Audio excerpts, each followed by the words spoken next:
why not check out our website at wrestlingfatherandson.weebly.com, and don't forget to like, comment and subscribe to our channel and hit the notification bell. Hi everyone, welcome back to Wrestling Fun with Father and Son. I'm Father Matt and this is Son Guy. And this is the Explosive Elite Review. Yep, this is the AEW review for the 9th of the 10th, 2019. Started off with an AEW Tag Team Tournament match, and I thought it was a really good tag team match. It was the Young Bucks versus the Private Party. The Private Party remind me a bit like the Street Profits from the WWE, not to compare them, but they do remind me a little bit. And then obviously the Young Bucks, they're such a good team at double team moves and really unique double team moves. They are a really impressive team. They do legend moves as well. Yeah, they are a really good tag team. But it was the ending was a little bit of an upset, really, because the Private Party went and actually beat the Young Bucks and advanced. Not many people would expect that to happen, being as the Young Bucks are quite, they're quite a good tag team, quite a big tag team as well. But yeah, the Private Party, it was nice to see because they're actually pushing other stars.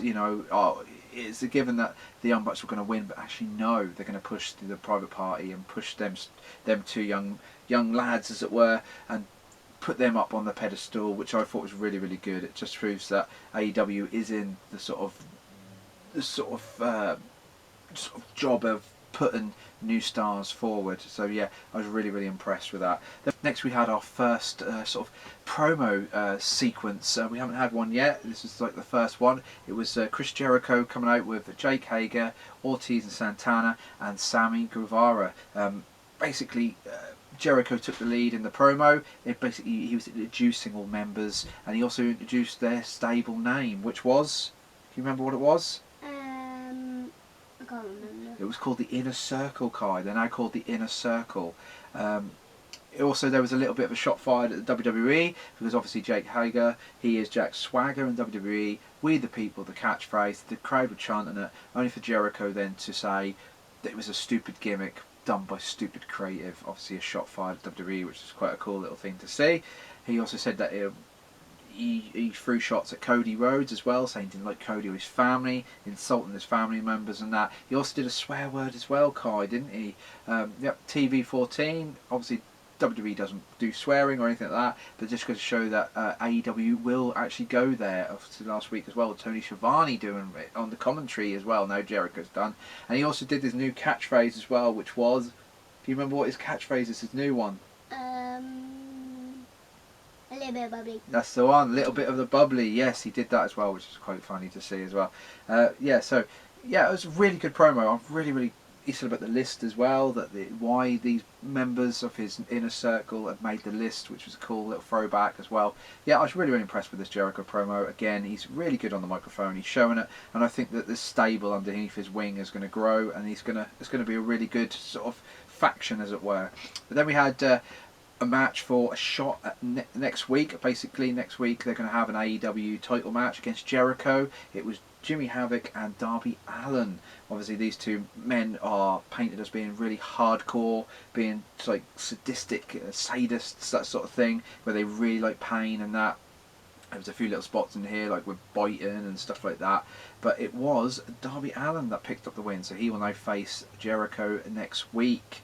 And that'll be a quite cool, interesting match. Then we got a women's match, tag team women's match this time. It was Brie Priestley and Shakira versus Rio and Britt Baker. As we know, Rio is the women's AEW Women's Champion. She won last week against Nyla Rose. This one, it was actually Britt Baker that actually got the win, because her and Brie Priestley got a little bit of a rivalry going, and she's actually shown a picture today on Twitter of a black eye as well, because they had a bit of a brawl afterwards where they had to be separated.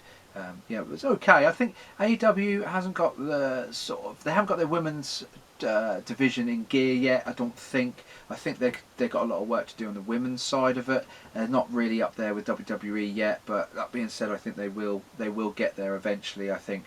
Then we had another match. It was Shawn Spears with Tully Blanchett versus Jon Moxley, with Pac on commentary, and that's quite a noted point for later on after the match. This was a quite cool match. Nice to see Jon Moxley actually one-on-one with somebody. He hasn't had a match yet, I don't think, because he was injured. He had that problem with his elbow, which he's still sporting. He had a bandage or sort of say a plaster on the elbow, so he's still got that injury there. But yeah, it was a quite cool match. Jon Moxley went and got the win, even though Tully Blanchard actually tried to interfere. Only for then Kenny Omega to come out at the end with a barbed wire mop broom type thing and a barbed wire bat. They sort of came up to sort of each other face quite, on the ramp, where Kenny Omega tossed him the bat. He picked up the bat, only for then Pac to jump off the commentary with a chair and attack Kenny Omega from behind. And then Jon Moxley looked like he was going to attack Kenny Omega. He didn't attack him. He just threw the bat down and walked away. So yeah, that was quite cool little sequence in that. And obviously we know that Kenny Omega is going to be facing Jon Moxley. I think it's going to be at Full Gear, isn't it, at the next pay-per-view? So that'll be a quite cool match. Are they hinting now they're going to have a hardcore type match? I don't know, with the barbed wire. It'll be interesting to know what happens. Then we get to the main event. It is Dustin Rhodes and Hangman Adam Page versus Jericho and Sammy Guevara, with Jake Hager accompanying them to ringside. Jake Hager didn't take long really to interfere. He laid out Adam Page at ringside, only for Jericho to be set up in the Shattered Dreams. He was about to get the kick, only for Jake Hager to come into the ring, clothesline Dustin, while Sammy Guevara was distracting the ref, and then he ended up catching a Judas Effect elbow, and Jericho got the win. Then they did their normal, like what they did last week, a sort of beat down. They were trying to attack Dustin. Hager and Adam Page, they sort of fought to the back, so they sort of got away from the situation, only for the lights to go out. The lights came back on, and who was there? It was Cody. Yes, got it. Cody Rhodes was there. He then did a crossroads to Sammy, and that brought out then Santana and Ortiz. They came out to help, only for then MJF to come out with a chair. Obviously MJF and Cody Rhodes are like really good friends. It looked like he was going to attack Cody, only for them to set about the inner circle. Then the Young Bucks come down to sort of help as well, only for then Darby Allin to appear on the ramp with a what was it? Skateboard. Yep, he had a skateboard. He was riding down a skateboard, jumped onto Jericho, and then he attacked him with a skateboard. And that was kind of how it ended, with a promo from Jericho saying that next week it is going to be Darby Allin's funeral, and then there's a little bit about Cody's match at Full Gear. So that was kind of how they ended. So yeah, another solid AEW show, some really good wrestling, some really cool story development and character development as well. That was what I really liked as well. Sammy Guevara is going to be, if he stays in that inner circle faction, he's going to be, they could make him a star.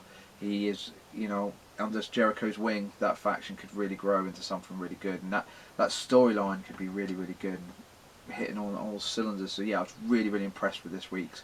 Again, they're continuing to turn out really good shows, consistent shows as well, which I'm enjoying it. I'm really, really, really excited for the next one. I'm really, for the first time in a long time, I'm actually excited about wrestling. I'm really looking forward to the next sort of bunch of matches, next shows, the next storylines, everything with AEW. They really are making wrestling interesting as well, especially NXT as well. I'll say NXT as well is making me interested in wrestling. The main show, it is what it is. It's not going to change by the looks of it anytime soon because of the creative or whatever, whoever's in charge maybe. But still, we have NXT and AEW to fall back on and enjoy. So yeah, I was really, really impressed. What do you think about AEW? What do you think about it so far, Kai? I think it was good. You think it was good as well? I think it's good. They've got lots of different superstars to NXT, and it's nice to see these different, superstars. You can see that they're doing really, really well as far as I'm concerned. So next week will be obviously NXT and AEW again. But this week, Saturday, will be SmackDown. The Out of the Blue SmackDown review will be coming. So we'll have to see what the fallout is. And also to the Kevin Owens thing, shall I say quickly. And also the draft starts this week as well, Kai. Yep, they're going to do a new draft. So you have to check in with our Out of the Blue SmackDown review where we'll go through the draft as well. And we'll probably dedicate a bit of time in that video to the draft. So yeah, if you like this video, please like, comment and subscribe. And we will see you in that video on Saturday. So I'll say goodbye. Say goodbye, Kai. Goodbye. Bye.